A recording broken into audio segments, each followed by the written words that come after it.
Bonjour cher ami, alors je voulais parler du sentiment d'infériorité. On vit dans un monde qui nous pousse constamment à la comparaison, la publicité, les réseaux sociaux.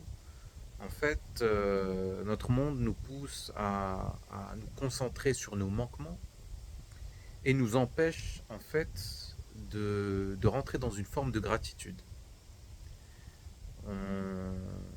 Donc on tombe dans une résistance à soi, à la vie, et, euh, et donc on vit constamment, voilà, dans, dans, dans ce sentiment d'infériorité, d'être en retard, d'être pas assez.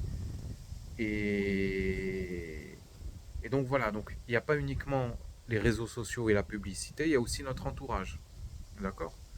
Notre entourage familial, amical, qui, qui nous rabaisse inconsciemment ou consciemment, ça dépend. Mais, euh, mais voilà, donc je vais te dire, selon moi, quelle est la solution à ce problème-là de sentiment d'infériorité. Quelle est la solution pour moi? Alors, tout d'abord, il faut savoir que dès l'enfance, on nous apprend à nous comparer aux autres. D'accord? Vraiment, c'est pas pour blâmer les parents, mais beaucoup de parents n'ont pas les, comment dire, les ressources émotionnelles nécessaires pour permettre à leur enfant de se développer sainement et d'acquérir une bonne estime de soi. Et donc voilà, on apprend euh, à se comparer aux autres par réflexe. Et la vie devient en fait vraiment un enfer. C'est un enfer de se dire tous les jours qu'on n'est pas assez bon, que les autres sont meilleurs que nous, que... Pourquoi? Parce que voilà, notre monde il est très compétitif. Je dis pas que c'est une mauvaise chose, mais en fait, on ne fait pas la distinction entre le côté compétitif et notre valeur en tant que personne. On se dit que si on est en retard dans à tel ou tel niveau, c'est que notre valeur est, est basse, qu'on n'a pas de valeur. Alors il faut réussir à se déconditionner de toutes ces croyances limitantes qui nous font nous sentir mal. Alors comment? La première chose, c'est de se rappeler que toutes ces idées ne nous appartiennent pas, d'accord? Et qu'elles ne sont pas des vérités absolues. Par exemple, une personne qui a... En fait, je parle beaucoup l'autre jour, j'avais fait une vidéo sur l'intelligence, d'accord? Parce qu'on nous apprend à... comment dire? En fait, on lie notre valeur à notre intelligence, alors que c'est complètement faux.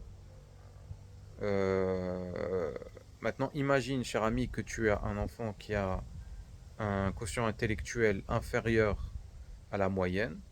Est-ce que ça veut dire que cet enfant-là a moins de valeur que les autres? Bien sûr que non. Ton enfant reste ton enfant, il a énormément de valeur, et c'est peut-être la chose la plus précieuse dans ce monde. Donc il faut réussir à se défaire de ces croyances-là, d'accord, qui disent que notre valeur c'est notre intelligence, notre valeur c'est ce qu'on produit, c'est ce qu'on fait, d'accord? C'est notre réussite. Encore une fois, demande-toi si, euh, si ton enfant a de la valeur. euh, Imagine si ton enfant rate sa vie professionnelle, qu'il est sans emploi, qu'il n'a jamais rien réussi. Est-ce que ça veut dire qu'il a pas de valeur? Bien sûr que non. Est-ce que ça veut dire que tu vas l'aimer moins? Bien sûr que non. Donc encore une fois, il faut traiter son enfant intérieur comme si on, voilà, comme si on traitait notre propre enfant, un véritable enfant. Donc, il faut sortir de cette illusion que notre valeur dépend de notre intelligence, de notre productivité, de notre réussite, et voir les choses telles qu'elles sont, de voir la réalité telle qu'elle est. Euh, et puis, il y a autre chose, il faut réussir à désacraliser les autres, parce que très souvent, on met les autres sur un piédestal. Pourquoi? Parce qu'on a l'impression que les autres savent ce qu'ils font, qu'ils sont forts, qu'ils sont invulnérables, etc. Mais c'est complètement faux. Pourquoi? Parce que les autres ne montrent que leur persona, que leur masque social. Ils ne montrent pas ce qu'ils ont en eux, c'est-à-dire leur angoisse, leur anxiété, etc. etc. Et, et en fait, tu es en train de juger euh, la vitrine des, des autres avec ton arrière-boutique. Dans le fond, on est tous pareils. On a tous des complexes, on a tous des blessures émotionnelles, on a tous des crises, on vit tous des crises existentielles. On est tous, dans le fond, faibles et c'est normal, c'est humain. Et donc voilà. Donc arrêtez d'idéaliser les autres et il faut les voir tels qu'ils sont. C'est-à-dire comme des humains vulnérables et faibles.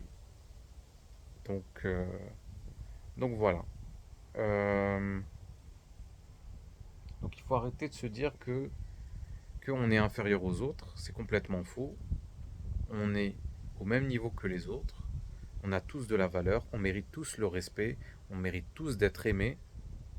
Et cet amour, ce respect n'a aucune condition. Il faut se répéter ça. On n'a rien à prouver pour mériter le respect et l'amour.